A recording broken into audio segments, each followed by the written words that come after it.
Buenas tardes, yo, Dionisio García Martín, presidente de la Asociación de los Tercios Españoles de Salamanca, de nueva creación, tengo el honor de presentarles a don Juan Víctor Carboneras, presidente y fundador de la Asociación 31 Enero Tercios, presidente de Albaladejo Siglo de Oro y autor de la obra España Miniatura, Vida y Honor y Gloria en los Tercios. Nacido en el año 93 en Albaladejo, Ciudad Real, se trasladó a Madrid a realizar sus estudios. Graduado en Historia por la Universidad Complutense de Madrid, se especializó en Archivística y Biblioteconomía y se centró en la Edad Moderna, concretamente en la monarquía hispánica. Ha colaborado con el periódico Capital Noroeste en la sección de Historia desde el año 2014 al 18. Elaboraba artículos sobre diversos asuntos históricos, especialmente de la Sierra de Guadarrama, su lugar de edición. Ha realizado diversas investigaciones sobre Albaladejo, principalmente centradas en el siglo XVI de la villa, publicada en diversos periódicos de carácter local. No podían faltar, sobre todo los tercios, claro. Es presidente y fundador de la Asociación 31 de Enero Tercios. Ha publicado decenas de títulos y artículos en revistas científicas especializadas en el mundo militar. Y ha organizado y dirigido distintas jornadas y actividades, como la jornada sobre los tercios celebrada en el Instituto de Historia y Cultura Militar de Madrid. Con todos ustedes, Juan Víctor Carboneras. Muchas gracias. Mis primeras palabras tienen que ser de agradecimiento, un agradecimiento muy expreso, en primer lugar al Ayuntamiento de Salamanca por permitirme realizar esta presentación en un marco incomparable como es la ciudad de Salamanca y un espacio tan singular como es este teatro. También de forma significativa a César, porque de verdad que ha puesto cosas muy fáciles y me ha permitido estar hoy aquí, y también a Dionisio por esta maravillosa presentación que de verdad que me ha llenado de orgullo y de emoción.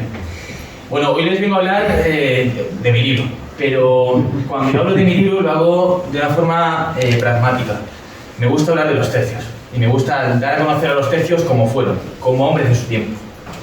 Muchas veces los tercios creo que se han definido de una manera un poco anclada en la historiografía del pasado siglo, es decir, como meras máquinas militares.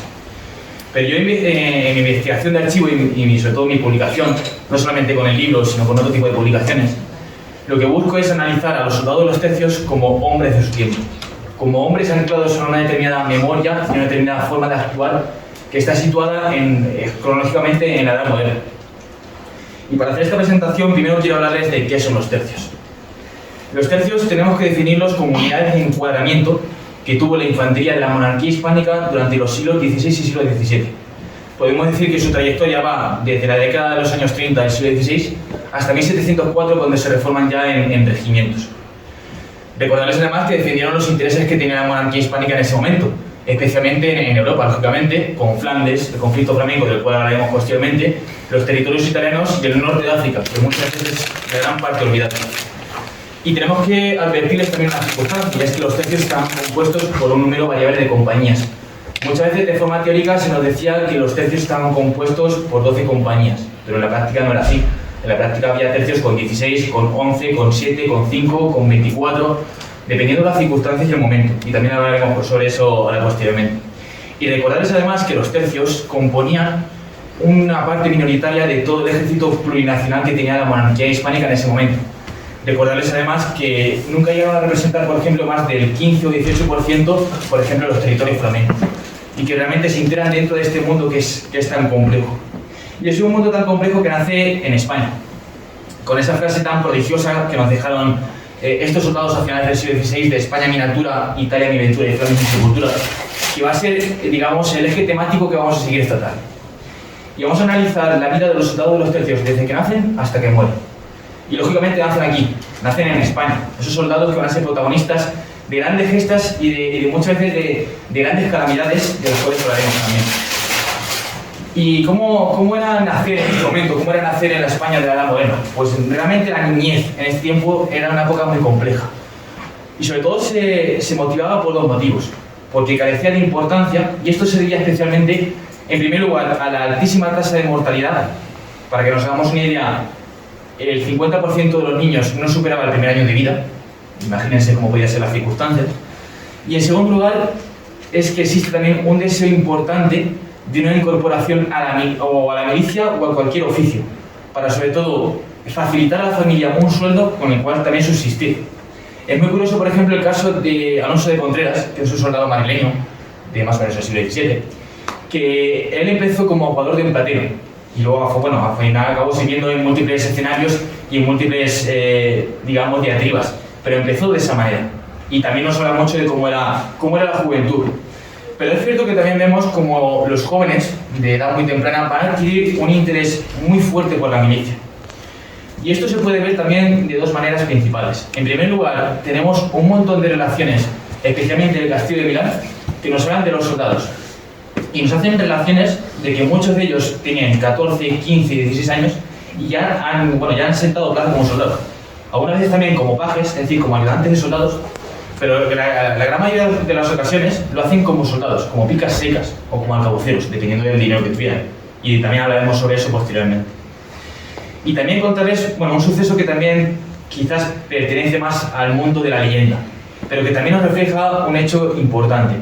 Cuando Francisco I, rey de Francia, es capturado y encerrado en las Torres Lujanes de Madrid, en la Plaza de la Villa, la leyenda dice que dijo una frase muy paradigmática, que es: bendita España que pare hombres armados. Y esta frase se produjo porque mientras que él estaba encerrado en esta estancia, veía como los niños madrileños jugaban a las espadas de madera.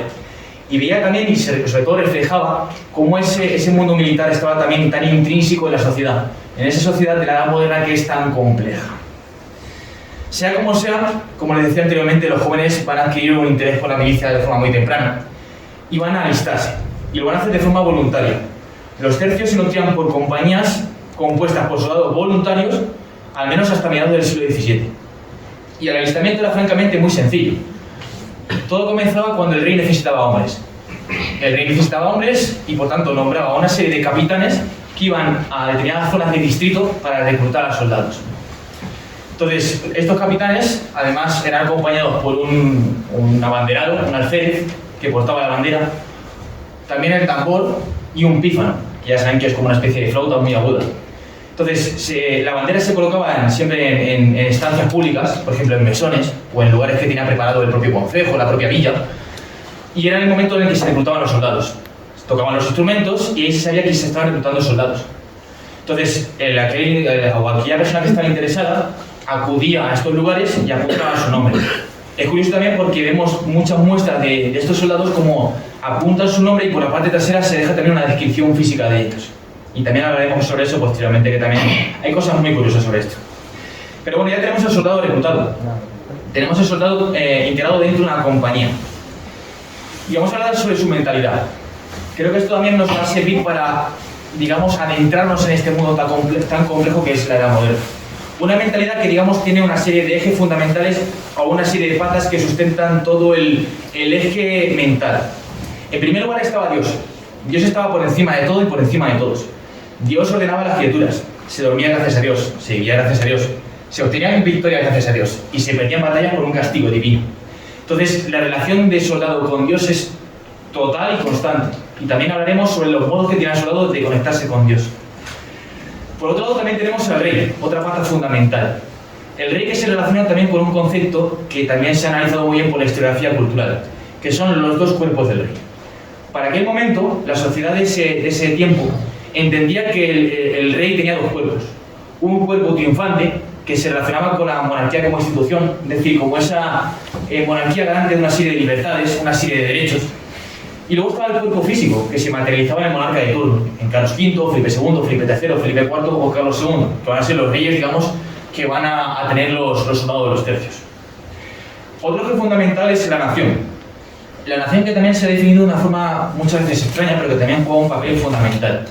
Y que se relaciona también con un concepto muy importante, que es el concepto de alteridad. La alteridad, para que lo podamos entender a día de hoy, es la capacidad que tenemos de definirnos en oposición a un contrario. Es decir, por ejemplo, yo soy manchego. Pues los soldados manchegos, cuando estaban aquí en la península, se sentían manchegos, o se sentían salmantinos, o se sentían madrileños. Pero cuando salían fuera de ella, es cuando se definen como españoles. Y lo hacen de forma muy clara. Se definen como españoles y lo hacen, digamos, en oposición a otras naciones, por ejemplo, italianos, valones, franceses. Y además es curioso porque se crean estereotipos. Por ejemplo, se decían que los soldados españoles eran muy disciplinados, por ejemplo, también se decía que los soldados alemanes eran muy dados al motín, o que incluso los italianos eran todo lo contrario, que eran muy indisciplinados. Bueno, pues es curioso también cómo en los tratados de la época se refleja toda esta realidad. Luego tenemos también el modelo clásico. El modelo clásico que muchas veces los grandes historiadores de mediados del siglo XXI y mediados del siglo XX, perdón, sobre todo Geoffrey Parker, René Cattefas, le han dejado muchas veces pasado por alto. Y es que el modelo clásico representa una realidad muy importante en este tiempo. Lo vemos en todos los tratados y en todas las crónicas y en casi todos los papeles que vemos en el archivo, por ejemplo, de Simancas. ¿Por qué? Porque para aquel momento los autores entienden que la milicia está enferma. De hecho, Marcos de Isaba, que es un tratadista del momento, tiene un libro que es maravilloso, que es Cuerpo enfermo de la milicia.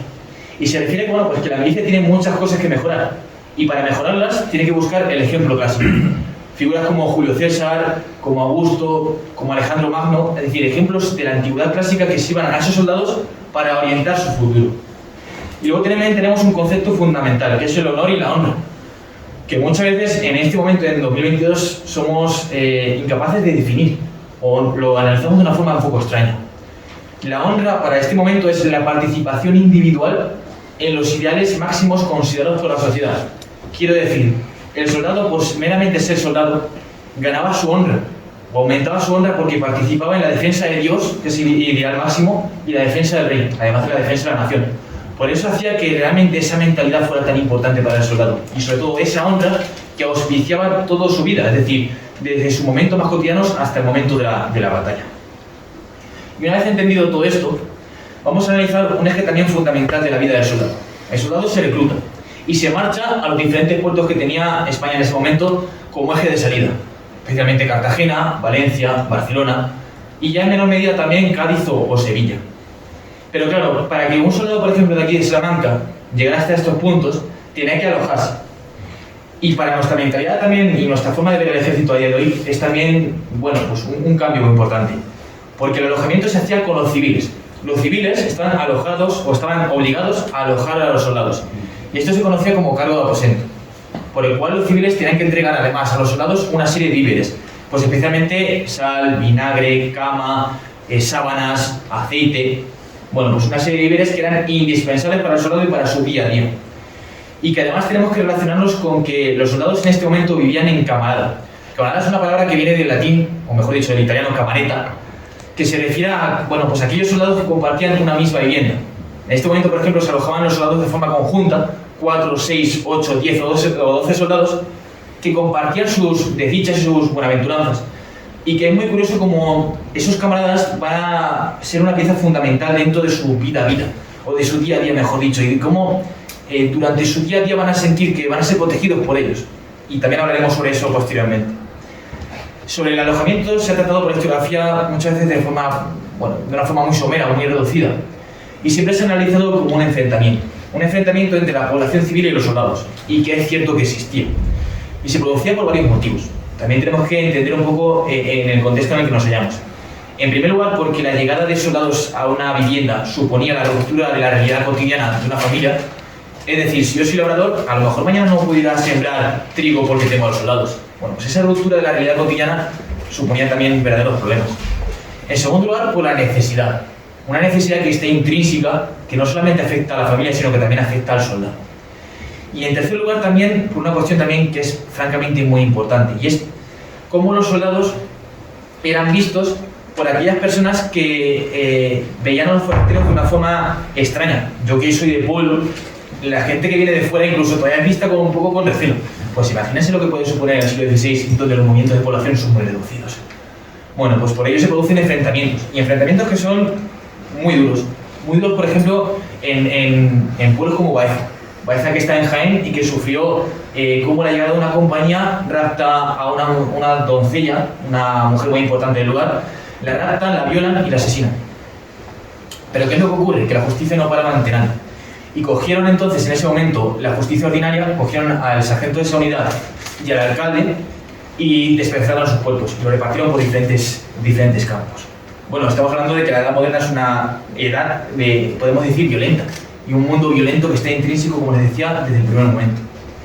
Pero además de todo eso, yo no solamente abogo por esta información que encontramos mucho en los archivos, en los pleitos que vemos en el Archivo Histórico Nacional, o el Archivo General de Simancas, sino también por una relación cordial, que era lo habitual. Cuando un soldado llegaba a una casa, lo normal es que se tratara de una forma muy cordial y que se compartieran sus aventuras que han vivido ya anteriormente. Y que incluso esta relación cordial se materializa en un fundamento. Y es que los soldados en ese momento, como decíamos anteriormente, defendían los ideales máximos considerados por la sociedad.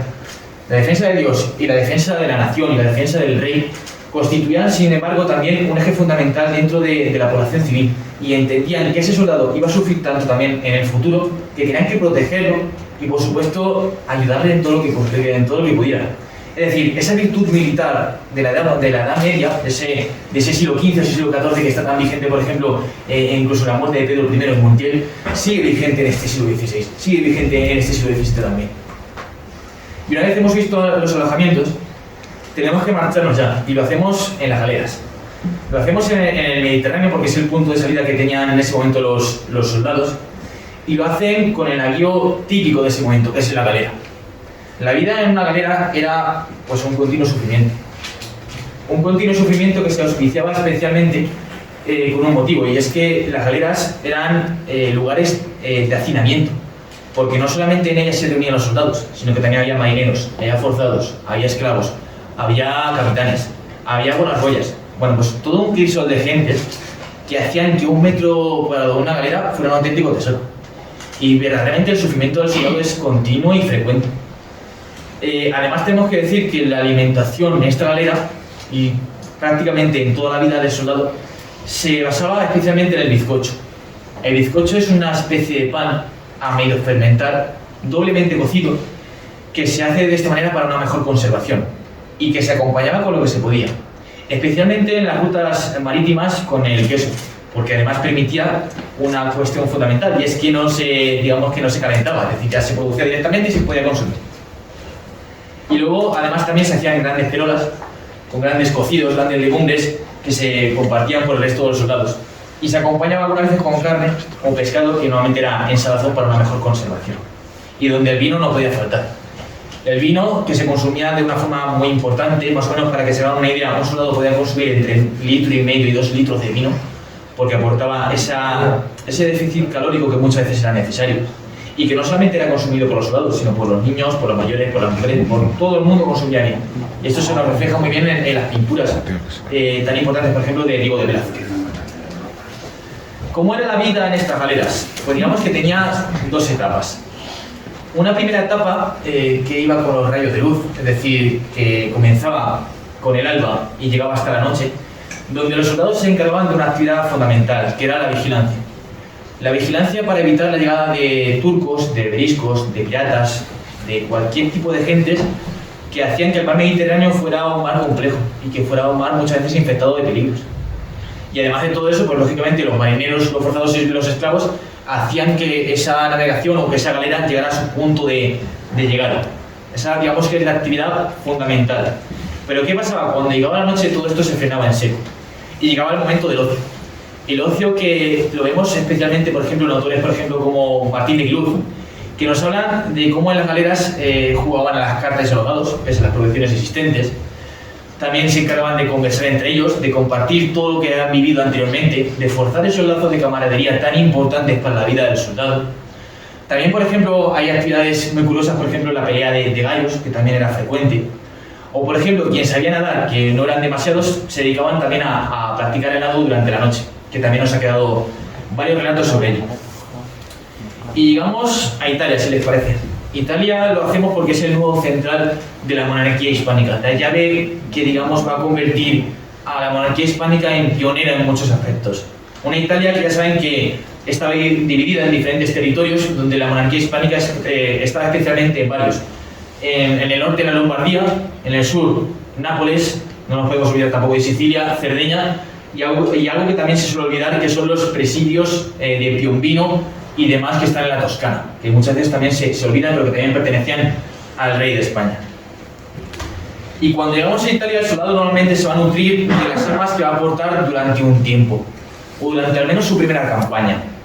Y les he querido poner esta maravillosa representación de Vicente Catucho, porque nos refleja muy bien las distintas armas que podía portar un soldado de los tercios. Como pueden ver, al fondo tenemos grandes bastones de madera, que son las picas, y que se enfrentaban o bien frente a otras picas o bien frente a caballería enemiga. Luego tenemos las armas de fuego, que son dos, el arcabuz y el mosquete, que se va a introducir ya a partir de 1567. Aquí lo que pueden ver en este grabado es el mosquete, porque se está apoyando sobre una horquilla. Digamos que el mosquete es la propia evolución del arcabuz, pero que tiene un mayor peso, una mayor envergadura. Y además, todos los soldados tenían una espada, que como pueden ver aquí en esta maravillosa representación, uno de los soldados se la clava a otro, que la verdad que es bastante sorprendente, y que portaban todos. Y que además muchas veces se ha dicho que los soldados de los tercios portaban una espada ropera. No, los soldados de los tercios portaban sobre todo espadas de punta y corte, que son espadas mucho más gruesas y con una forma también distinta, y cuya evolución y cuya guarnición va a ir cambiando según las circunstancias y según el tiempo. Y además de todo eso, siempre portaban también una daga, que como pueden ver porta el soldado con colores rojos y grises, donde ya se utiliza justamente, como pueden ver, en el último momento, en el último trance del combate, y que también se suele conocer como daga de mano izquierda. Muchas veces también se nos ha dicho que este tipo de daga se conoce como vizcaína. No, esto es un invento de Pérez Reverte, nunca se llamó vizcaína, nunca existió ese concepto. Y luego existen también otras armas enastadas, como alabarda, partesana, jineta, que se portan por diferentes generales del ejército o por diferentes momentos. Por ejemplo, la Guardia del Rey siempre solía portar alabardas, o por ejemplo también los capitanes suelen llevar partesanas. Diferente también según la época y según el tiempo, que esto también cambia muchísimo. Y ya tenemos a los soldados con sus armas, y están en Italia. ¿Cómo el soldado vivía en Italia? Pues miren, se van a alojar especialmente en las fortificaciones y presidios que tenía la monarquía hispánica, que tenía repartidos por diferentes territorios, pero que cuando estos presidios y estas fortificaciones se llenan, van a tener que convivir igualmente con los civiles, y van a relacionarse con eso que se conoce y que hemos dicho anteriormente como cargo de aposento. Como curiosidad contarles algo que también es pionera en la monarquía hispánica, que muchas veces se olvida, es la creación de barrios para alojar soldados. Sobre todo esto se crea a base o con forma de inicio por Pedro de Toledo, que fue virrey de Nápoles en 1534, que ordena crear un barrio para alojar a los soldados y evitar que la población se sobrecargue por tener a los soldados demasiado tiempo. Y este modelo se va a ir implementando por diferentes territorios. En Sicilia, por ejemplo, en Palermo, Marsala, o en Cerdeña también es algo que también se empieza a implementar, en el norte de Italia, y que incluso ya en Flandes comienza también a instalarse este modelo ya a finales del siglo XVII. Pero si algo tenemos que decir es que la vida de los soldados en Italia tenía también dos etapas. Una etapa que iba desde octubre más o menos hasta abril, mayo, donde los soldados se van a situar en las zonas del interior, en las zonas montañosas. Esto se ve especialmente, por ejemplo, en Sicilia. Pero que llegado el momento, especialmente en verano, pues eso, desde mayo hasta octubre, van a vivir en las zonas costeras. Y esto ocurre por dos motivos. En primer lugar, porque en verano es lógicamente cuando la actividad militar tiene más efervescencia, cuando tienen que marchar a otro eje de poblaciones, cuando tienen que ir hacia Flandes, cuando tienen que ir al norte de África. Es en ese momento cuando se empieza a movilizar todo el ejército. Pero también para evitar un ataque enemigo, para evitar ataques de turcos, ataques de beberiscos, racias, corsarios, piratas. Bueno, pues todo ese mar complejo que era el mar Mediterráneo, que podía suponer un grave problema para las posiciones españolas. Y luego, si analizamos también la documentación del momento, vemos que hay una diferencia palpable entre aquellos tercios que tienen Italia como base de operaciones, tercio de Nápoles, tercio de Sicilia, tercio de Lombardía, y que van a reformarse y que van a cambiar, pero es cierto que las compañías van a estar de forma permanente, y que van a tener un trato más cercano con la población, porque saben que esos soldados van a vivir durante un mayor tiempo en ese territorio y van a tener que relacionarse de una forma más frecuente con la población. Y se producen muchísimos matrimonios entre soldados y mujeres italianas. De hecho, hay un concepto que se utiliza muy poco a día de hoy, sobre todo para no generar confusión, que es el concepto de genízaro. Genízaro, aparte de ser esa unidad que tiene el Imperio Turco, también los genízaros se conocían a aquellos nacidos de soldado español con mujer italiana. Y que esto, por ejemplo, ha analizado muy bien autores como Carlos José Hernán, que es una verdadera referencia en este mundo. Y como les decía, aparte de estos tercios, existían otros tercios que tienen a Italia como vía de paso, que se dirigen a un teatro de operación distinto, o por ejemplo que marchan a una batalla, por ejemplo la batalla de Lepanto, que celebramos el pasado año el 450 aniversario. Por ejemplo, el tercio de Lope de Figueroa estuvo muy presente en Sicilia y causó pues, verdaderos estragos y verdaderos problemas, porque normalmente la población, digamos que tiene, digamos, reminiscencias pasadas y a veces se suelen enfrentar a los soldados. Por ejemplo, en Catania, en 1572, hay una compañía del tercio de Lope de Figueroa que llega a la ciudad y es recibida por parte de los habitantes y los villanos pues con una auténtica escabechina. Es decir, se apuestan en las puertas de la ciudad y empiezan a tirarle absolutamente todo. Bueno, pues esto también nos habla de esa violencia que no solamente es propia de los soldados, sino de la propia sociedad a la que estamos analizando. Y hablamos sobre el adiestramiento. Adiestramiento que no podemos hablar de que existiera un adiestramiento reglado, ni una mili. Los soldados aprendían pues, en su día a día.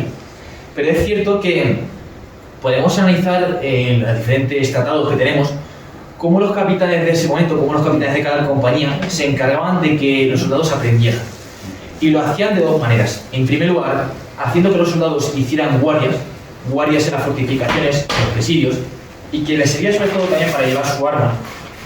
Y también, sobre todo, hacían una actividad cada 7 o 8 días que era escuadronar. Digamos que los capitanes cogían a su compañía, la sacaban fuera de las fortificaciones y los presidios, la colocaban de forma abierta y enseñaban a los soldados dos cosas. Primero, a saber moverse en el campo de batalla, porque ya les digo, no sé si han tenido alguna vez alguna oportunidad de coger una pica de 5 metros, pero moverla es una auténtica locura.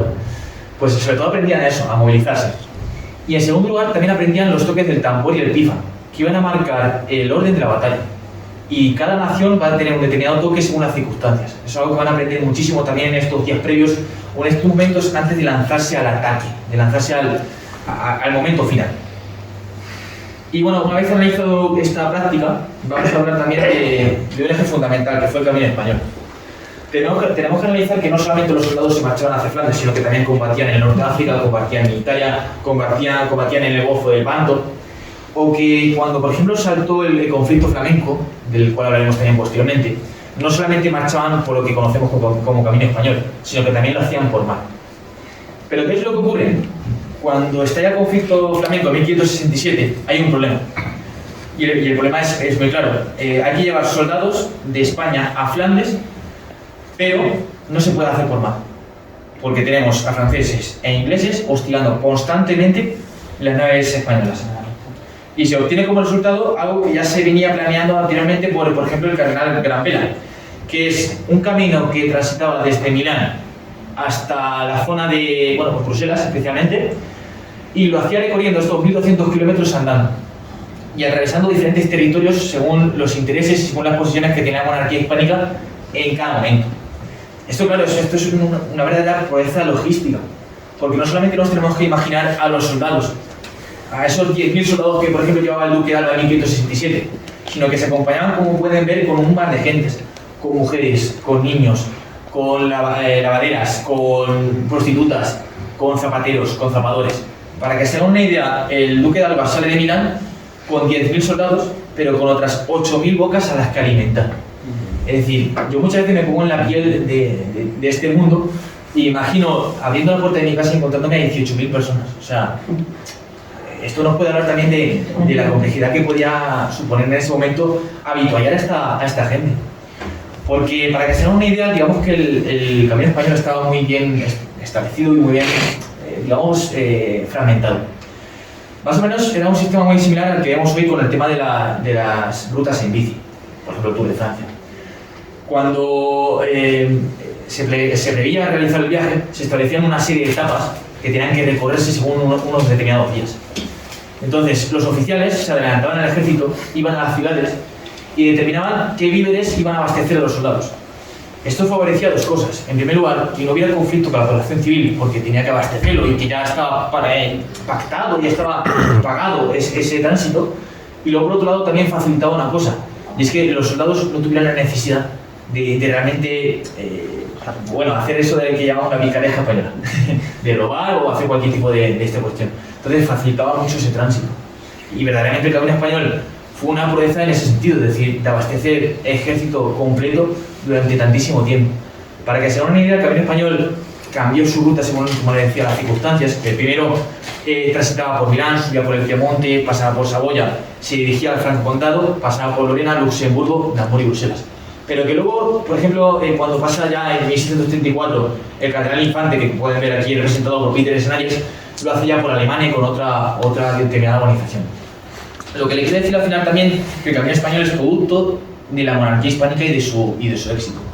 Y que es cierto que durante 1567 y 1634 va a ser el tiempo que va a permanecer vivo, pero que también va a sufrir muchos cambios, sobre todo en 1601, cuando ya casi también se le asesta un golpe muy duro y que no puede pasar, por ejemplo, por Saboya.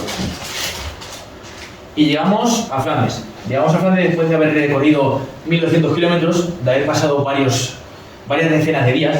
Para que se hagan una idea, el récord lo tiene López de Figueroa, que transitó el camino español en 32 días, pero que normalmente el camino se suele hacer entre unos 60, 67 días, 68, más o menos, 2 meses. 2 meses. Y llegamos a Flandes porque en Flandes estalla un conflicto. Un conflicto que muchas veces se ha analizado también de una forma errónea, sobre todo por parte de los flamencos, porque lo han analizado como un conflicto de liberación del pueblo holandés, y nada que ver con la realidad.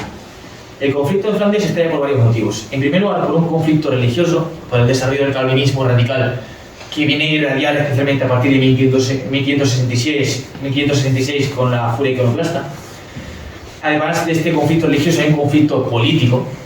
En primer lugar, por una serie de territorios que tenía Flandes, o lo que llamamos Flandes, ducados, provincias o determinados territorios que querían seguir manteniendo sus particularidades que venían desde época medieval y que van a luchar por ello. Pero que además vamos a tener a una serie de personajes de la nobleza que van a intentar engrandecer su poder. Guillermo d'Orange, Nassau, bueno, toda la familia Nassau, lógicamente, y tantos otros hombres. Pero además de esta cuestión religiosa y esta cuestión política, hay una cuestión que también es fundamental y que también pasa inadvertida, que es una grave crisis económica. Una grave crisis económica que se fundamenta especialmente con una guerra que se produce entre Suecia y Dinamarca, de tal manera que el comercio báltico se colapsa y no llega a Flandes. Y Flandes, que es un territorio donde el comercio era fundamental. Amberes era sin duda alguna una de las capitales para este mundo. Y colapsa y produce pues, este conflicto y esta guerra, que para mí también es mal llamada guerra de los 80 años, porque es una guerra, no es una guerra constante, sino que tiene diferentes ciclos, diferentes circunstancias, y que estalla contra diferentes enemigos según también la etapa. ¿Y cómo van a vivir los soldados de los tercios este tiempo? Bueno, pues cuando el soldado llegaba, como estamos en época de guerra, va a hacerlo especialmente en los campamentos. Aparte también van a existir guarniciones que van a ir variando según las posiciones que tiene la monarquía hispánica. Especialmente fueron, digamos, sobresalientes la de Gante, la de Campré o la de Amberes. Pero verdaderamente el soldado ya se va a situar en un campamento, es decir, ya estamos a punto de llegar a la batalla, ya el soldado está a punto de enfrentarse a un enemigo y el miedo lo siente. Y realmente existe el miedo también entre los soldados, por mucho que nos pensemos. Estos campamentos estaban perfectamente arreglados.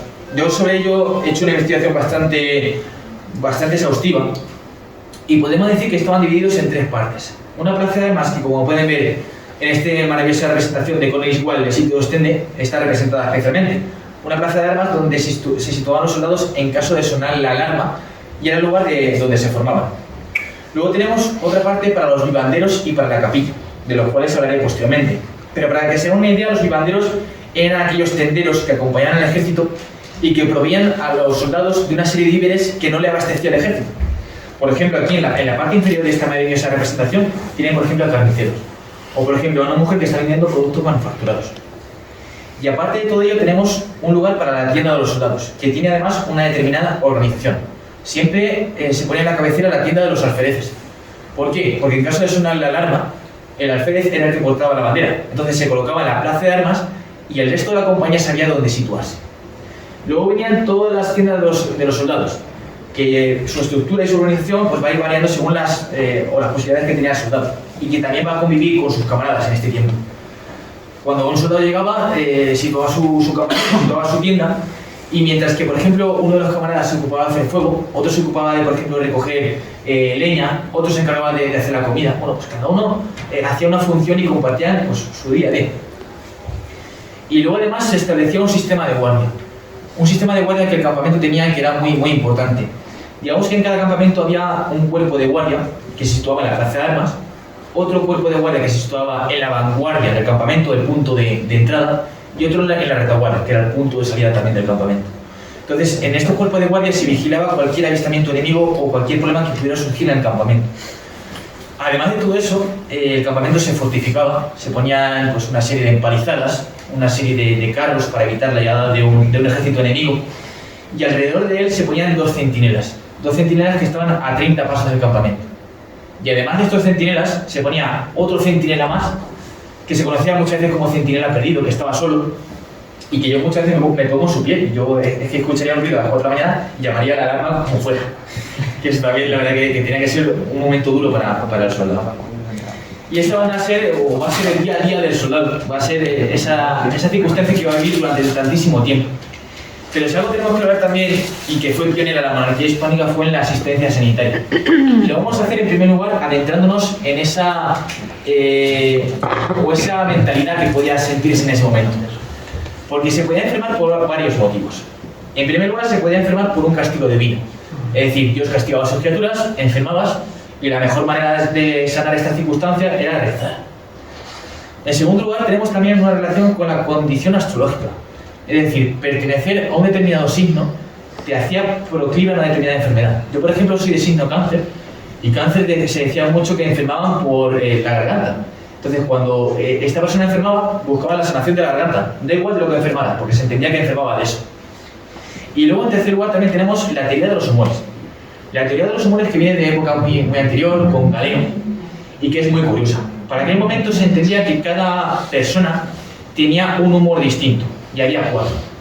Atrabilis, bilis, flema y sangre.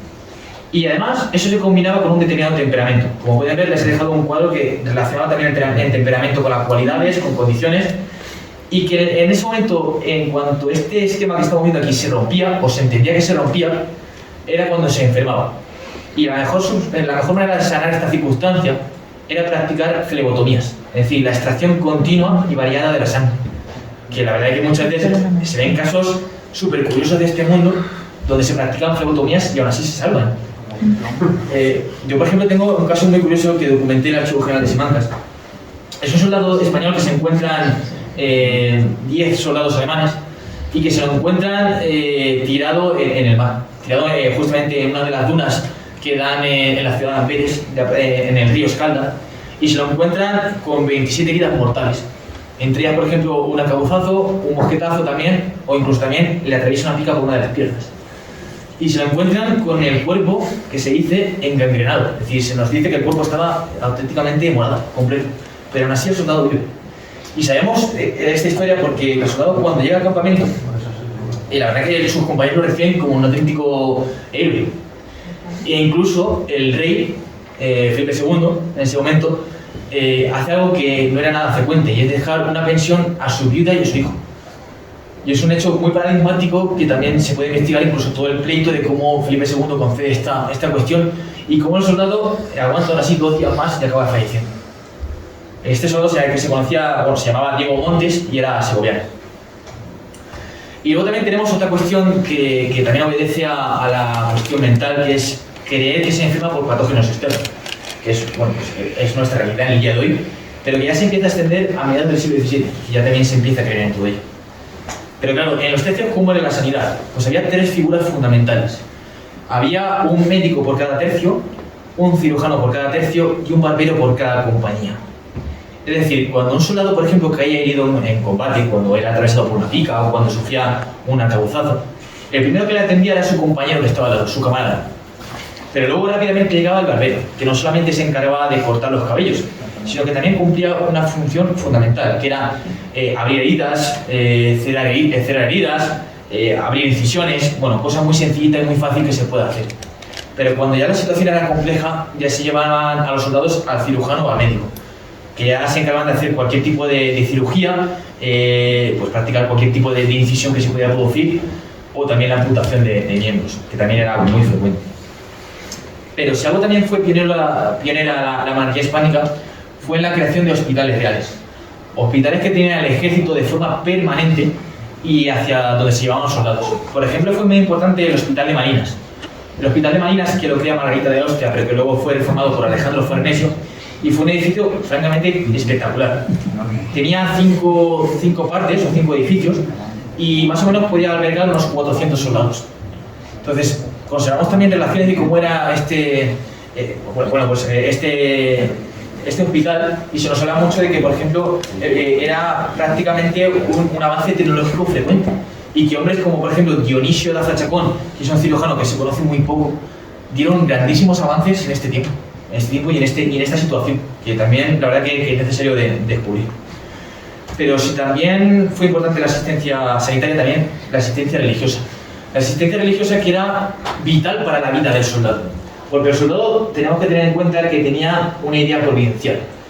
Es decir, el soldado va a buscar su salvación de forma constante y entendía que era el verdadero defensor de Dios frente a herejes y frente a infieles.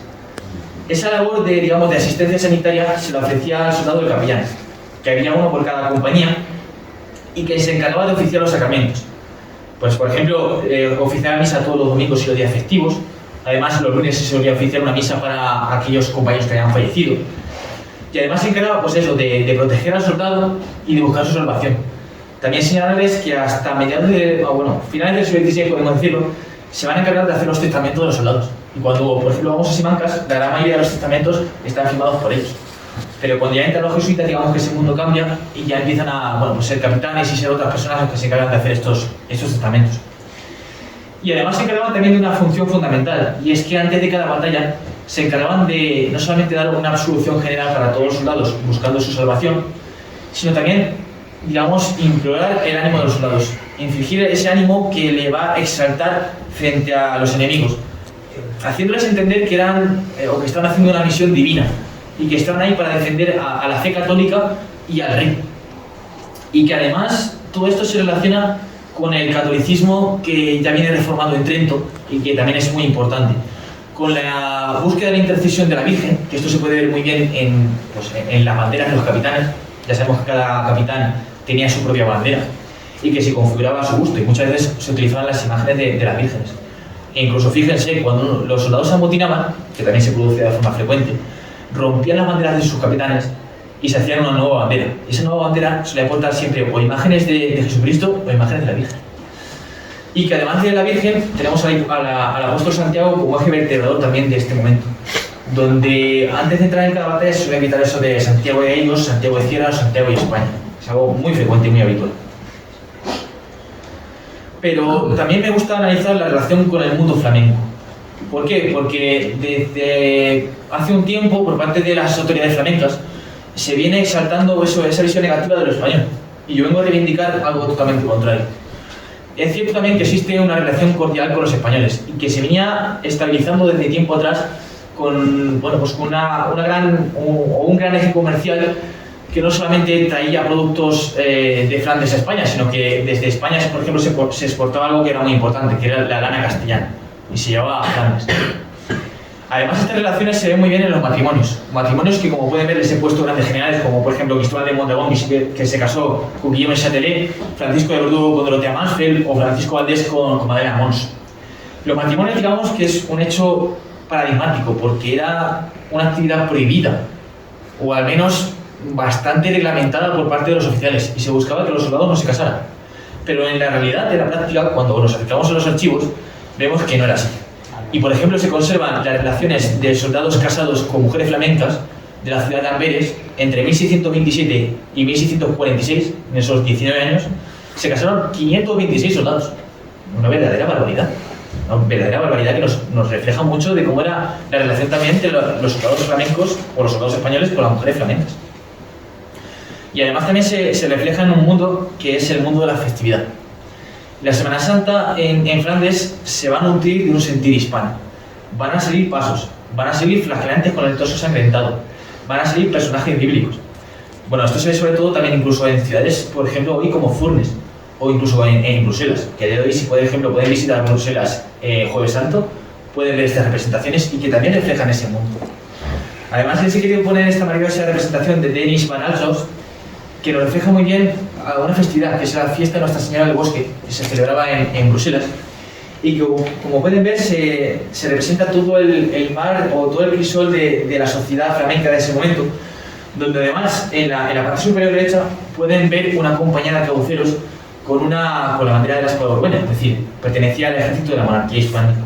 Es decir, esa relación entre soldados y población flamenca y población civil era habitual y frecuente. Y luego también se ve muy bien en el Omegang.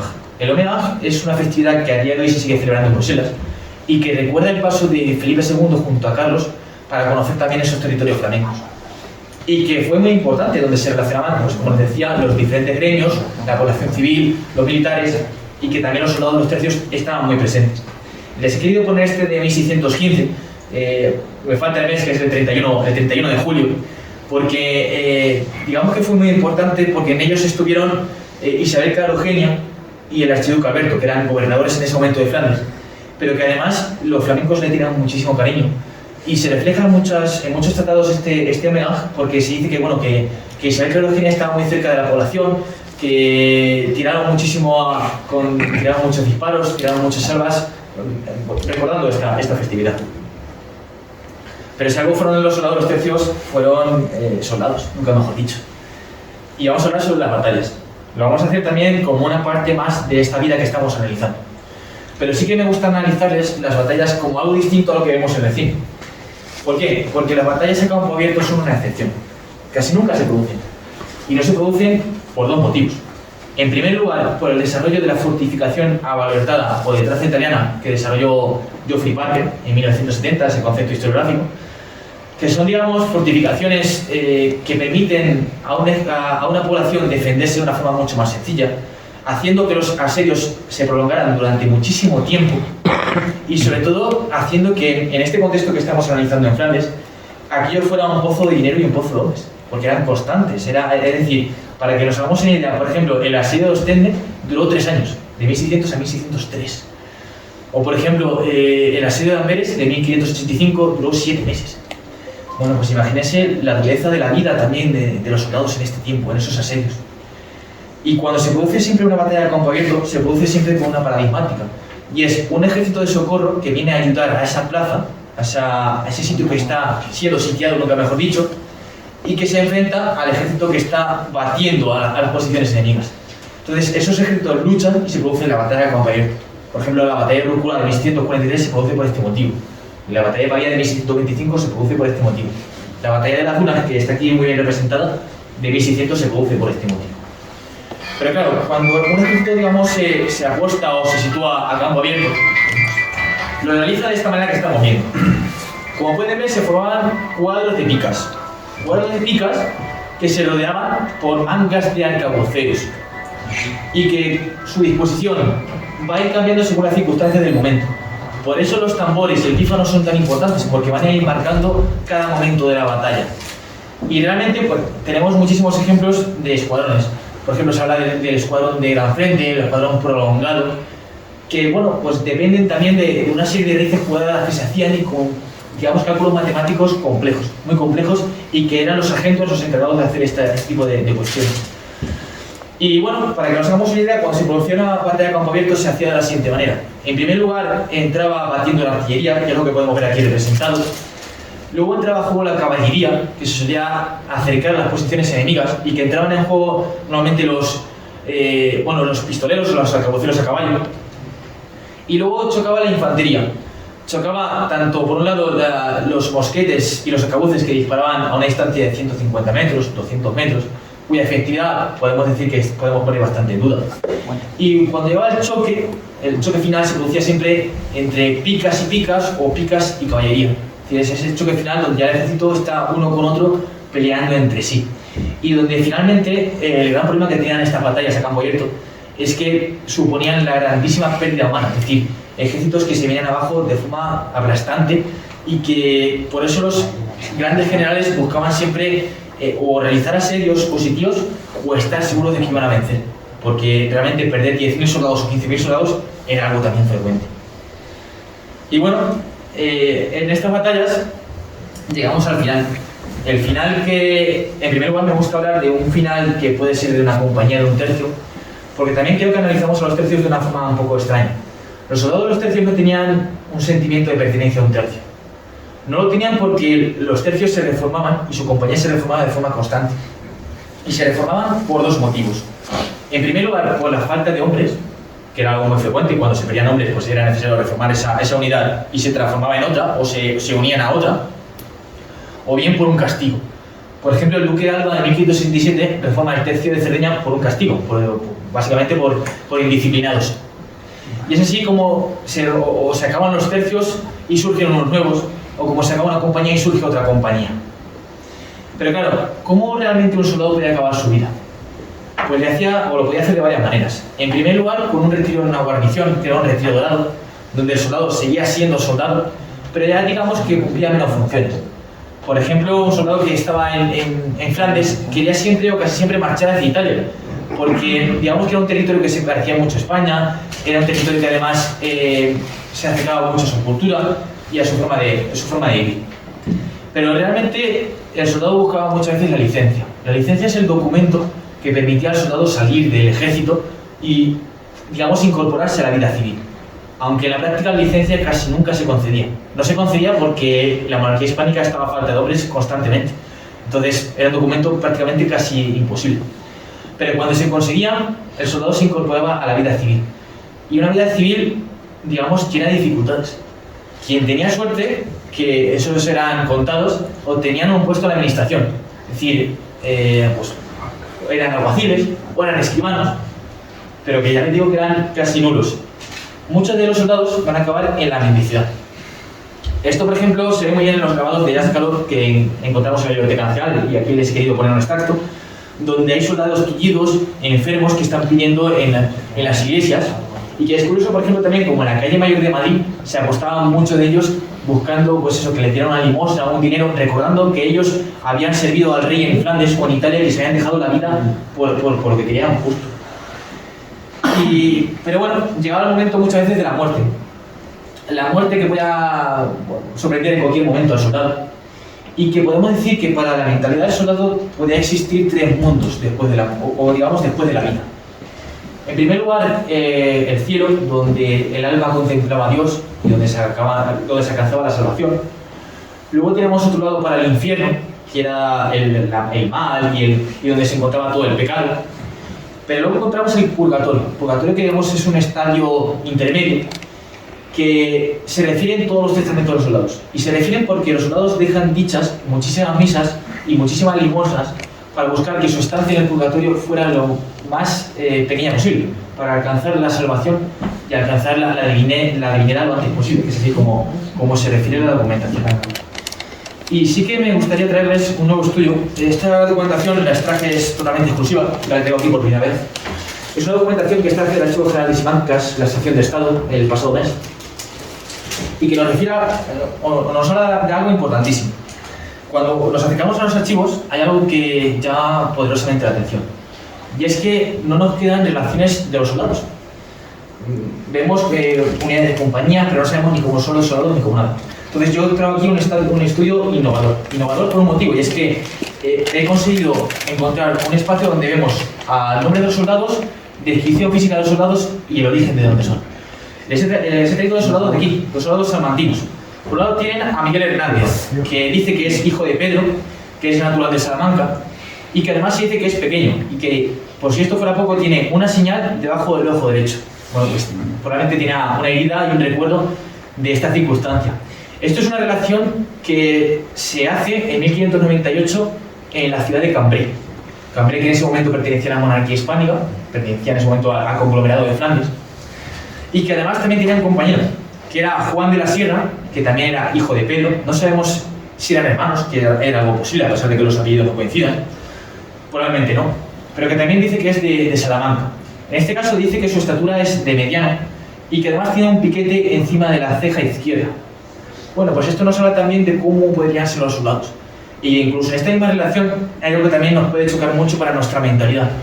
Porque yo me he encontrado, por ejemplo, de soldados que tienen color, que son de color y lo definen así como tal, a soldados rubios, a soldados pelirrojos. Y que nos cambia muchas veces también ese paradigma que tenemos o esa imagen estereotipada del soldado de los tercios. Que también es algo curioso y que dentro de unos meses lo voy a publicar. Así que nada, espero que les haya gustado la presentación. Quedo a su plena disposición para cualquier tipo de pregunta que quieran hacerme, que para mí sería un gusto responderla. Y muchísimas gracias a todos.